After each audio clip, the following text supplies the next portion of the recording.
अनिल जी, क्या कहेंगे? भूपेश बघेल के लिए आज खास दिन है। चैतन्य बघेल घर आ गए हैं और उन आरोपों को लेकर जिस ढंग से बघेल की प्रतिक्रिया है उससे लग रहा है कि वो आरोप अब हवा में उड़ गए हैं, क्योंकि कोर्ट ने जमानत के साथ कुछ खास टिप्पणियां भी की है। नहीं, देखिए मोहन जी, ये जो क्षण है वो भूपेश बघेल के लिए इसलिए बहुत महत्वपूर्ण है कि वो उनका बेटा है और लंबे समय से वो जेल में था। तो अगर जेल से वो रिहा हो रहा है तो ये एक पिता पुत्र के लिए एक मानवीय दृष्टिकोण से इससे महत्वपूर्ण कोई क्षण हो नहीं सकता। जो लंबे समय से जो उनकी जो अलग रहे हैं, तो बेटा अगर कहीं 7 दिन की छुट्टी से भी वापस और लौट के आता है तो पिता के लिए बहुत महत्वपूर्ण क्षण होता है। और उसका उन्होंने अगर गए हैं और स्वागत किया है तो इसमें कोई बुराई नहीं है। लेकिन जो सवाल है कि भाई आप जमानत ही मिली, अभी जमानत ही मिली है, जमानत कोई बरी नहीं हुए हैं। हाँ, टिप्पणियां जो है कोर्ट की वो उसको हर कोई अपने अपने नज़रिए से देख सकता है। लेकिन भूपेश बघेल ने जो इस अवसर पर जो एक प्रकार से जो शक्ति प्रदर्शन किया है, वो उन्होंने इस बात को बताने की कोशिश की है कि आज भी प्रदेश में सबसे ताकतवर कांग्रेस के नेता वही हैं, कांग्रेस के सारे लोग उनके साथ हैं और उनके जो पुत्र हैं उसकी रिहाई जो है उनके लिए बहुत महत्वपूर्ण थी। और इसलिए उन्होंने उसको अब जो है जश्न की तरह उसको, हर एक पिता के लिए जश्न का जैसे माहौल होता है, हर पिता के लिए जश्न की जैसी बात है कि उनका बेटा जो है जेल से, भाई राजनीतिक आरोप है, राजनीतिक प्रत्यारोप है, ये कांग्रेस कहती आई है शुरू से, तो उसमें अगर उनका हक है तो ये कहना कि अगर उनको जमानत मिलती है तो ये उनकी जीत है। तो जमानत तो हर किसी को मिलती है, हर आरोपी को मिलती है, हत्या के आरोप को भी मिलती है। जमानत तो हर किसी आरोपी का जो है वो मौलिक अधिकार है। तो जमानत तो मिलना तय थी, जमानत मिली है, तो जमानत मिलने से इसको मामले को खात्मा नहीं कहा जा सकता। लेकिन ये एक पिता पुत्र के मिलन का एक भावुक क्षण है, आत्मिक क्षण है, और इसको अगर उन्होंने जश्न की तरह सेलिब्रेट किया है तो कोई उसमें बुराई नहीं है। कोई पॉलिटिकल माइलेज मिलता दिख रहा है क्या इसका? क्योंकि आरोप लगे थे, गिरफ्तारी हुई थी, तो थोड़ा सा उनकी छवि पर असर पड़ा था। अब जमानत से इसका भूपेश बघेल के राजनीतिक कद पर क्या असर देखते हैं आप? देखिए, जमानत से कोई मामला खत्म तो नहीं हो जाता ना। जब तक इसका फैसला नहीं आता तब तक इसको आप कैसे कह सकते हैं? हाँ, जमानत मिलना तात्कालिक राहत है, और तात्कालिक राहत भी उनके लिए बहुत बड़ी बात है, क्योंकि काफ़ी समय से प्रयास कर रहे हैं। 2-3 बार उनकी जमानत की अर्जी, एक नहीं कई बार जो है रिजेक्ट हुई है। ऐसे में अगर जमानत मिलती है तो ये बहुत महत्वपूर्ण है उनके लिए।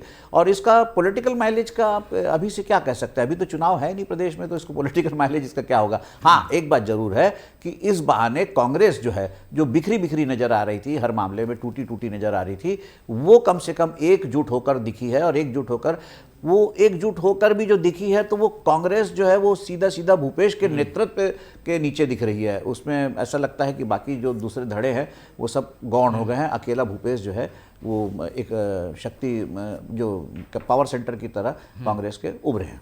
लेकिन अनिल जी, इस केस का दिशा क्या देख रहे हैं? आबकारी मंत्री जो थे वो तो अंदर ही हैं, और जो चार्जशीट है उसमें कई अधिकारियों के भी नाम हैं, लिंक में कुछ कारोबारियों के भी नाम हैं, इस तरीके की चीज़ें हैं। और ये अभी केस इतने जल्दी सॉल्व होने वाला नहीं है, तो कितना इंतज़ार करना होगा और ये केस किधर जाते हुए दिख रहा है? नहीं, देखिए मोहन जी, न्यायपालिका की कार्यप्रणाली पर टीका टिप्पणी करने का हम लोगों को कोई अधिकार नहीं है। कार्रवाई हो रही है, कार्रवाई चल रही है, उसी प्रोसेस में जो है ये बेल एप्लीकेशन जो है ये मंजूर की गई और बेल आउट हुआ है चैतन्य बघेल। ये चैतन्य बघेल के लिए राहत की खबर है और उनके परिवार के लिए भी राहत की खबर है।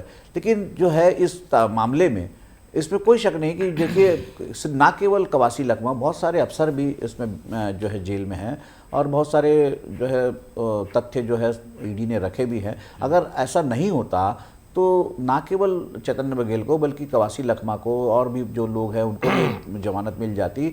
और ये मामले में अगर कोई दम नहीं होता तो इतना मामला लंबा खींचता नहीं, ख़त्म हो जाता। और दूसरी बात ये है कि न्यायपालिका पर सबको भरोसा करना चाहिए। जो प्रोसेस चल रहा है उस पर विश्वास करना चाहिए, अंतिम फैसले का इंतजार करना चाहिए। और अंतिम फैसले के इंतजार के बाद जो अगर आपके पक्ष में फैसला आता है तो आप फिर जीत का जश्न मना सकते हैं, नहीं आता तो फिर उसके बाद ऊपरी अदालत भी है, ऊपर की अदालत भी जा सकते हैं। तो इसमें ये कोई पहला मामला तो है नहीं देश में कि जिस पर ध्यान दिया जाए।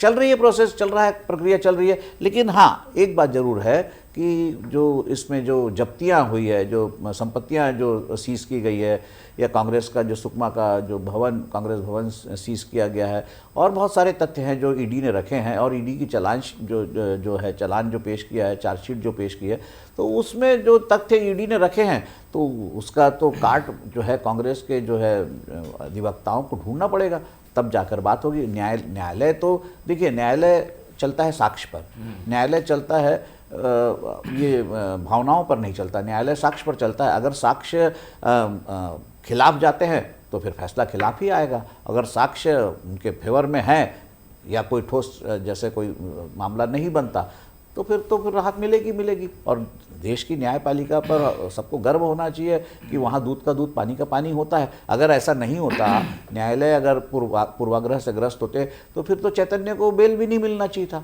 अगर बेल मिल रही है इसका मतलब न्यायालय निष्पक्ष है और न्यायालय ने अपना काम किया है, और राहत देना काम है न्यायालय का, बेल देना काम है न्यायालय का, उसने दिया है, अपना कर्तव्य पूरा किया। अब इसको आप अपने अपने नजरिए से देख सकते हैं। ठीक है अनिल जी, जो टाइटल है जमानत या जीत, इसे क्या माना जाए?